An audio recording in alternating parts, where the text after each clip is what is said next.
Jacy and Jana from Lavendine. Welcome to Australian Musician. Oh, it's wonderful to be here. Yes, thank you so much. We've been looking forward to this. Yeah, so growing up in Oklahoma, was there much music in the house? Well, you would think so. When we were growing up, we didn't realize why we had such a deep desire for music because probably what, from the age of 4, Oh, yeah. we were consumed. I can remember us sitting in the floor and pulling out a little recorder and singing into it and then listening back to ourselves. And we had a lot of people in our family that loved music and were listening to music all the time. But when we got older, we found out from our dad that on his side of the family, they were Hungarian, and that there was actually a band that his family created.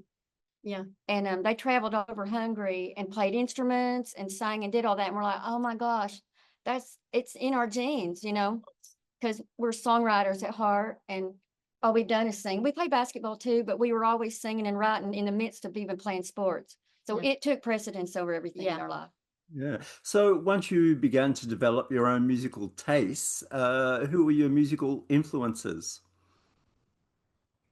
You want me to take this one? Yeah. Journey. We love kind of the soft rock flair, but back in the older days, the harmonies were phenomenal. Mhm. And I don't know what it was, but when I was like 10 years old, that's all I ever sang was harmonies. So obviously when the Bee Gees, they inspired me. Diamond Rio, their country. Jason and I have a little bit of a country flair, but I mean, rocked and rolled the Diamond Rio. Yeah. I sang all their harmonies continuously. So we've had a little bit of all genres, a little bit of rock, a little bit of easy listening, and then a little bit of country too, because we're Oklahoma girls. Can't get away from that. No, and all of our friends growing up, especially the guys, were into all that 80s rock stuff. So it was inevitable we were going to be inundated with the 80s rock, but we loved it. Yeah. So we weren't we weren't mad about it. Mm-mm. But I think when we sit down to write songs, a lot of our influences like Chicago, Yeah. they Harmonies again. yeah, I think the bands that had the big band sound with the stacked harmonies, that seems to be the kind of songs Jane and I write, that it fits with that. Yeah. Tell me about the band's name, Lavendine. Where did that come from? You want me to take this Yeah. one too? Well, we wanted our band name to be personal to us. We didn't just like, ooh, let's come up with a cool name, because we're February girls. And I looked up the amethyst stone in German because we are German and Hungarian, and it's called a lavendine or lavendine.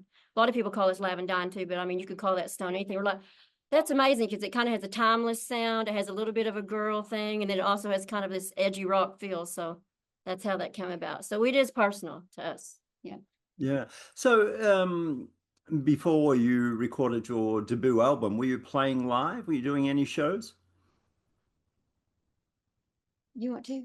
Oh yeah. Yeah, you go. Well, yeah, we have off and on, but right now we've switched musicians and they're all learning the new music. So we're excited to get out with the brand new musicians. We actually start July 1 to start promoting the album.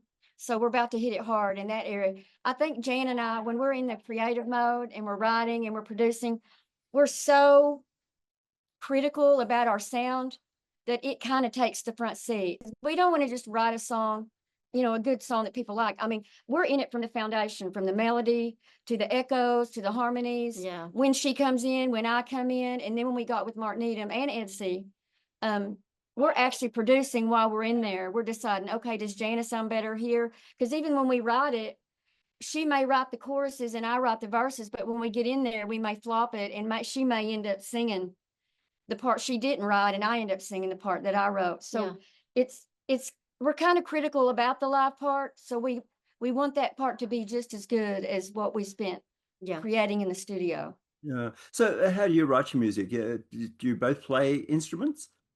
No, if you can believe it or not, we both picked up guitar and keyboard at times, and it just wasn't there.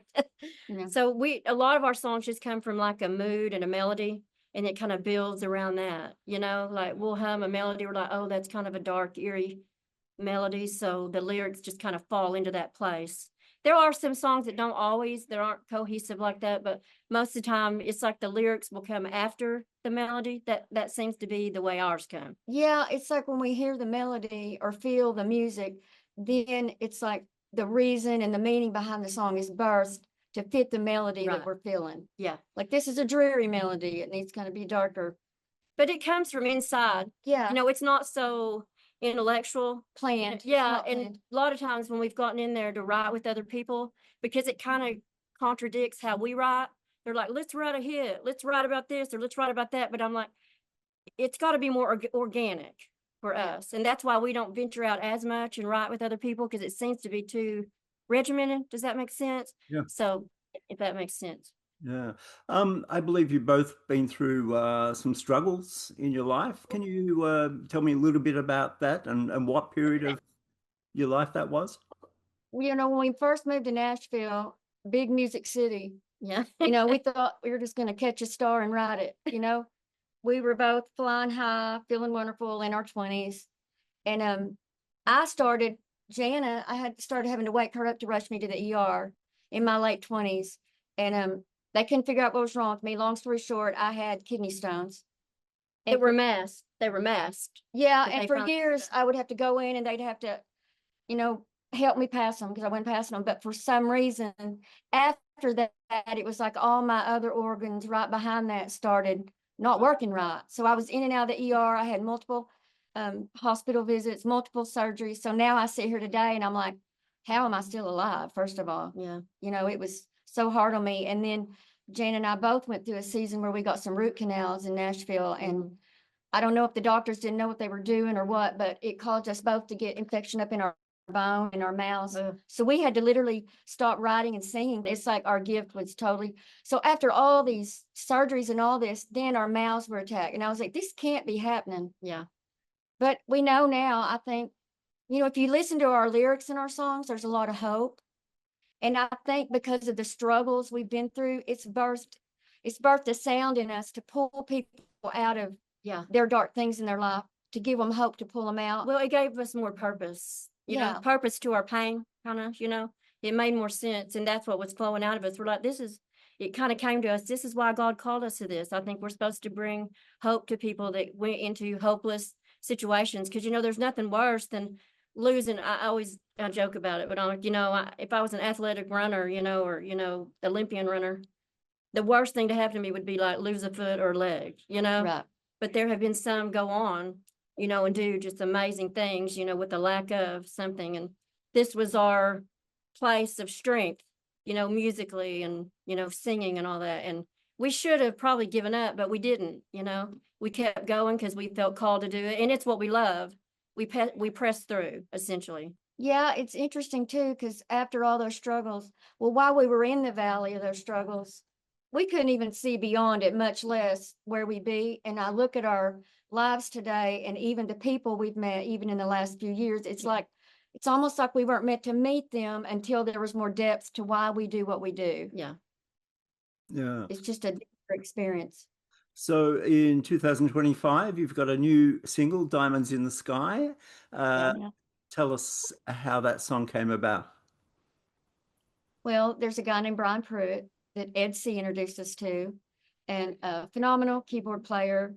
And he sat down with Jan and I, and we kind of envisioned what we wanted this new album to sound like and the feel. But Jan and I said, we want you to just create a melody that you could see being uplifting. And we didn't put any strategic things on it. We just said, create a melody that you feel, Brian, and we will take what you created and we'll write something to it. Because Jan and I love to do that because I feel like it pulls us out of the zone of what we do and it adds an element to our writing that maybe wouldn't have been there. And it makes us kind of come out of the box and be more creative. So he created the soundtrack for that, and we sat down one night and just started humming through it. And then we created the melody within his melody. And then the lyrics just kind of dropped on us, didn't they? Yeah. And Mark Needham put his stamp on it. Yeah. Mark Needham too. Yeah, Mark's worked with Fleetwood Mac and Pink and the Killers. How did that connection happen? We have a girl that works for us that helps with our PR and has for years.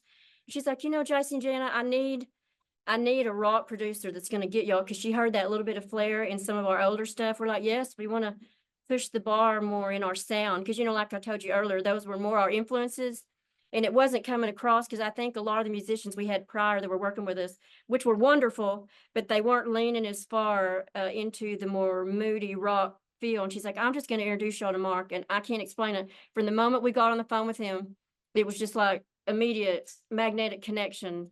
And I think it was just God ordained, you know. He came to her mind. She called him, sent him a song, and he's like, I'd love to meet Jacy and Jana. And then we got on the phone, and then it just kind of grew from there. I got to tell you, for years when we were younger, we were like, if we could have our own Mutt Lane. Yeah. We would say that all the time. Because, you know, when Shania met Mutt, it's like her songwriting, her vocals, everything made more sense put in that rock music. And we knew that our voices have that kind of scratchy, deep, gutsy feel, that it wasn't necessarily, our voices are pretty and it was getting the prettiness of who we are, but we weren't getting the guts in our music. The seriousness. Yes. And after we met Mark and went in and worked with him a few times, I said, you know what? It just dawned on me. I think we met our Mutt Lane. Yeah. Because it was like what we were saying, what was going on in the studio was what we'd always been feeling. And it's like, oh my gosh, we just met our Mutt Lane. Yeah. I don't know that we've ever even told Mark that. We haven't. And what's neat about it is we don't sound anything like Mutt and Shania. We've created our own, we've cut our own path. Yeah. We've cut our own path with Mark. And there are some reasonable musicians playing on the recording as well. Matt Chamberlain, drummers don't come much better than that. No, and you can thank Mark for that. Mm-hmm. He heard our voices. He's like, Jacy and Jana, I want to get the best musicians to support y'all vocally. And we're like, okay, we feel blessed, you know, and we were thankful. Still are. Yeah. Yeah.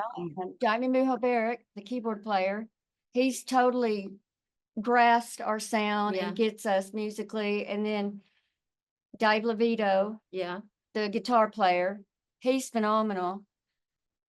I feel like these musicians fit our voices more than any musicians we've had play with us. Yeah. And the single is from an upcoming EP, which you're calling Deep Blue. When will that be released? Well, that EP will be released in October. Yeah. And will you be playing this music live? Have you got a band in place? Oh, yes. Yes, and we actually just, believe it or not, a few days ago met a wonderful keyboard player. It's a girl that actually does a lot of Fleetwood Mac type music. And she's going to get out with Jacy and I really start playing a lot in Nashville. So yes. And then we'll have our whole band, obviously, but we're going to do some little small dives and small things too, you know, to support, you know, all of our PR teams. So yeah, yes. Yeah. Is there much of a live scene in Oklahoma? We haven't got as much involved in that. And I don't know why. It's almost psychological that we haven't. But our other PR girl is pressing Jacy and I to do that. I think it's because we grew up around the country scene in Oklahoma. Yeah. It's like we just naturally want to navigate away from that. But we also know that Oklahoma's coming on the scene right now, you know, with Yellowstone. And, you know, there's a lot of good stuff going on. And we know there's been great artists through the years from Oklahoma. Yeah. But we're going to do more of that, I believe. But we have shied away from that. So what's the grand plan going forward? Oh my gosh. You need to ask Mark Needham. We're all over the map. One day we're just ready to get this live thing going and make it amazing. That is a hard question. We just kind of go with the flow, don't we, Jana? But the main thing is we want to promote these new songs because we love them. And we're excited to hear just when it all comes together in the live part. We're excited. We've got all the musicians except for the keyboard player, and she's just now coming on board. So as soon as she gets ready to hit the ground running, we're going to go out and start doing the live part. And I'm going to be interested to see how we're received. Because we've taken kind of a new turn in our music, and I just feel like that people are going to love it, don't you? Mm-hmm. Yeah. It's kind of a universal sound, what we do, you know, children, adults, everyone, you know. Yeah. It's clean. It's clean music. You know, there's so much stuff out now. And Jacy and I, that was something I didn't mention. We feel really called by God to bring a purity back to the music industry and creativity and the entertainment industry. You know, and it doesn't have to be so spiritual, just things that people can take their family, their whole family in here and see, you know. Yes. We really feel like we're supposed to bring that component back into the industry. And I know there's a lot of other people doing it too. I'm not saying just us, but we feel a pull to do that. Yes. We were raised in a wholesome home. And be a good influence on the younger generation. Yeah. Because there's enough out there that's not. Yeah. Well, you know. Jacy and Jana, it's been great to chat, and we wish you well, and hopefully we'll catch up again one day. Yes. Thank you. It was wonderful to meet you. So nice to meet you.